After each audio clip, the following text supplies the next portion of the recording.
விஜய் படங்களை பின்னுக்கு தள்ளிய பிரசாந்த் படங்கள் 90s காலகட்டத்துல எப்படி விஜய் அண்ட் அஜித் இவங்க ரெண்டு பேருமே நல்லா ஃபேமஸா இருந்தாங்களோ அதே டைம்ல படங்களை கொடுத்து பயங்கரமான ஃபேமஸ்ல இருந்தவர் தான் பாத்தீங்கன்னா பிரசாந்த் அவர்கள். பெண்களுக்கு சாக்லேட் பாய் நம்ம சொல்லிடலாம். விஜய் அண்ட் அஜித் இவங்களுக்கு ஒருபடி மேலே நல்ல ஒரு சூப்பர் டூப்பர் ஹிட் கொடுக்குற ஒரு பெரிய ஹீரோவா வந்து வலம் வந்தாரு நம்ம சொல்லலாம். ஆனா அந்த டைம்ல வந்து பாத்தீங்கன்னா விஜய் அண்ட் பிரசாந்த் இவங்க ரெண்டு பேரோட படங்கள் நேருக்கு நேரா மோதிச்சு. அதுல எந்த படங்கள் வந்து ஹிட் கொடுத்துச்சு, எந்த படங்கள் வந்து ஃபிளாப் கொடுத்துச்சுன்றத இந்த வீடியோ நம்ம பார்க்கலாம். வாங்க வீடியோக்குள்ள போகலாம். முதலா இவங்களுடைய படம் எப்போ வந்து மோதுது பாத்தீங்கன்னா 1993 டிசம்பர் மாசம் மோதுது. விஜய் அவருடைய படமான செந்தூரபாண்டி படம் வந்து ரிலீஸ் ஆகுது. பிரசாந்த் அவருடைய படமான கிழக்கே வரும் பாட்டு படம் ரிலீஸ் ஆகுது. பிரசாந்த் அவருடைய படம் மக்கள் மத்தியில பெரிய வரவேற்பு கொடுக்கல. ஆனா விஜய் அவருடைய படமான செந்தூரபாண்டி படம் வந்து மக்கள் மத்தியில சூப்பர் வரவேற்பு கொடுத்துச்சு. நம்ம எல்லாருக்குமே தெரியும் விஜய் அவர்கள் முதல்ல விஜயகாந்த் அவர்களுடன் இணைந்து நடிச்ச படம் வந்து செந்தூரபாண்டி படம். கதை ரீதியா மட்டும் இல்லாம பாடல்களும் பயங்கர ஹிட்னே சொல்லலாம். செந்தூரபாண்டிக்கு ஒரு ஜோடி கிளி கூட ரொம்பவே ஹிட். எனக்கு பயங்கரமான ஃபேவரட். இந்த டைம்ல வந்து யார் வின் பண்றாங்க அப்படின்னு பாத்தீங்கன்னா விஜய் அவர்களுடைய செந்தூரபாண்டி படம் தான் வந்து வின் பண்ணுது. இதே மாதிரியான விஜய் அண்ட் பிரசாந்த் இவங்க ரெண்டு பேரோட மோதல் எப்ப நடக்குதுன்னு பாத்தீங்கன்னா 1994 ஆண்டு ஜூலை மாதம் நடக்குது. விஜய் அவர்களுக்கு ரசிகன் படம், பிரசாந்த் அவர்களுக்கு கண்மணி படம். பிரசாந்த் அவருடைய கண்மணி படம் வந்து அந்த அளவுக்கு மக்கள் மத்தியில பெரிய வரவேற்பு கொடுக்கல. விஜய் அவர்களுடைய ரசிகன் படம் வந்து ஜூலை 8ஆம் தேதி ரிலீஸ் ஆகுது. இந்த படம் கதை ரீதியா மட்டும் இல்லாம இந்த படத்துல தேவாவுடைய பாடல் எல்லாமே நல்ல ஒரு ஹிட் கொடுக்குதுன்னு சொல்லலாம். அது மட்டும் இல்லாம முதலா வந்து பம்பாய் சிட்டின்னு சொல்ற ஒரு பாடலை வந்து விஜய் அவர்கள் தான் ஓன் வாய்ஸ்ல வந்து பாடுறாரு. சோ அந்த பாடல வந்து நல்ல ஒரு ஹிட் கொடுத்துச்சு. அது மட்டும் இல்லாம இந்த படம் வந்துட்டு 175 நாட்களுக்கும் மேல வந்து தியேட்டர்ல ஓடி மக்கள் மத்தியில ஒரு பெரிய வரவேற்பு பெற்றுச்சுன்னு நம்ம சொல்லலாம். சோ அதனால இந்த டைம்ல பிரசாந்த் அவருடைய படமான கண்மணி படம் வந்து ஒரு ஃபிளாப்ப கொடுக்குது.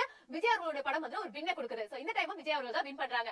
இதே மாதிரியான விஜய் அண்ட் பிரசாந்த் அவர்களுடைய மோதல் எப்ப நடக்குதுன்னு பாத்தீங்கன்னா 1995ஆம் ஆண்டு பிப்ரவரி மாசம் நடக்குது. விஜய் அவர்களுடைய படமான தேவா படம் பிப்ரவரி 17ஆம் தேதி ரிலீஸ் ஆகுது. பிரசாந்த் அவருடைய படமான அழகன் படம் வந்துட்டு அதே மாதிரி ஒரு 20 நாட்கள் கழிச்சு வந்து ரிலீஸ் ஆகுது. இவங்க ரெண்டு பேரோட படங்கள்ல எந்த படம் வந்து நல்ல ஹிட் கொடுக்குதுன்னு பாத்தீங்கன்னா விஜய் அவருடைய தேவா படம் வந்துட்டு என்னதான் மக்கள் மத்தியில நல்ல ஒரு வரவேற்பை கொடுத்து நல்ல ஒரு 100 நாளைக்கு மேல தியேட்டர்ல ஓடினாலும் பிரசாந்த் அவருடைய அழகன் படம் வந்துட்டு நல்ல ஒரு சூப்பர் டூப்பர் ஹிட் கொடுத்துச்சுனே சொல்லலாம். சோ அதனால தேவா படமான அதாவது விஜய் அவருடைய தேவா படம் விட பிரசாந்த் அவருடைய படமான அழகன் படம் வந்துட்டு இந்த டைம்ல வின் பண்ணுது. இதே மாதிரியான மோதல் 1996 பிப்ரவரி மாசம் நடக்குது.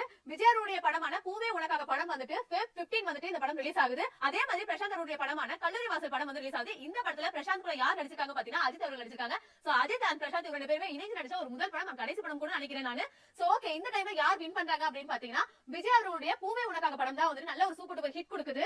மக்கள் மத்தியில ஒரு பெரிய வரவேற்பு பெறுதே சொல்லலாம். பாடல்களும் நல்ல ஹிட், கதை ரீதியாவும் நல்ல ஹிட். இந்த படத்துக்கு அப்புறமா தான் பாத்தீங்கன்னா விஜய் ஒரு ஹீரோவா வந்துட்டு மக்கள் மத்தியில ஒரு பெரிய அளவுல வந்துட்டு ஸ்ட்ராங்கா நிக்கிறாரு. அதனால பாத்தீங்கன்னா பூவே உனக்காக படம் வந்துட்டு இந்த லிஸ்ட்ல வந்து பயங்கர ஒரு ஹிட் கொடுத்தனால ஒரு வின் ஆகுது. பிரசாந்த் அவருடைய படமான கல்லூரி வாசல் ஒரு படம் வந்து பாத்தீங்கன்னா வந்ததும் தெரியல போனதும் தெரியல. சோ மக்கள் மத்தியில அந்த அளவு பெரிய வரவேற்பு இல்லாம ஃபிளாப் ஆயிடுச்சு. இதே மாதிரியான மோதல் வந்துட்டு 1997 ஜான்ல நடக்குது. சோ விஜய் அவருடைய படமான காலமெல்லாம் காத்திருப்பேன் படம் வந்துட்டு ஜான் 14 ரிலீஸ் ஆகுது. பிரசாந்த் அவருடைய படமான மன்னவா படம் வந்துட்டு அதே டைம்ல ரிலீஸ் ஆகுது. சோ இவங்க ரெண்டு பேரோட படங்கள்ல என்ன படம் நல்ல ஒரு ஹிட் கொடுக்குது அப்படின்னு பாத்தீங்கன்னா விஜய் அவருடைய படம் வந்து அந்த அளவுக்கு பெரிய அளவு மக்கள் மத்தியில பெரிய வரவேற்பு கொடுக்கறதுனால ஃபிளாப் ஆகுது. ஆனா பிரசாந்த் அவருடைய படமான மன்னவா படம் வந்துட்டு மக்கள் மத்தியில ஒரு பெரிய வரவேற்பு பெற்று நல்ல ஒரு சூப்பர் டூப்பர் ஹிட் கொடுக்குது. சோ அதனால இந்த லிஸ்ட்ல வந்து பிரசாந்த் அவருடைய படமான மன்னவா படம் வந்துட்டு வின் ஆகுது. ஓகே மக்களே, நீங்க நினைக்கலாம் இந்த 5 லிஸ்ட்ல வந்து அதிகமா விஜய் அவருடைய படம் தானே வின் ஆச்சு, ஆனா நீ ஏன் டைட்டில் அப்படி போட்டேன்னு கேட்கலாம். ஆனா இதுக்கப்புறமா வர லிஸ்ட்ல எல்லாம் பாத்தீங்கன்னா பிரசாந்த் அவர்கள் தான் பயங்கரமா ஒரு வின் கொடுக்குறாரு. விஜய் அவர்களுடைய படங்களை விட ஆரம்ப காலத்துல பிரசாந்த் அவர்களுடைய படங்கள் தான் நல்ல ஒரு ஹிட் கொடுத்து மக்கள் மத்தியில ஒரு பெரிய வரவேற்பு பெற்றுச்சு. அதோட லிஸ்ட் உங்களுக்கு வேணும் அப்படின்னா சொல்லுங்க, கீழே கமெண்ட் செக்ஷன்ல சொல்லுங்க. நான் கண்டிப்பா அடுத்த வீடியோ நான் கண்டிப்பா போடுவேன். சோ ஓகே மக்களே, இந்த நியூஸ் வந்து உங்களுக்கு நல்ல ஒரு இன்ட்ரெஸ்டிங்கா இருந்திருக்கும்னு நினைக்கிறேன். இதே மாதிரியான சுவாரஸ்யமான தகவலோட அடுத்த வீடியோவை நான் உங்களை சந்திக்கிறேன். டாடா பை பை, see you.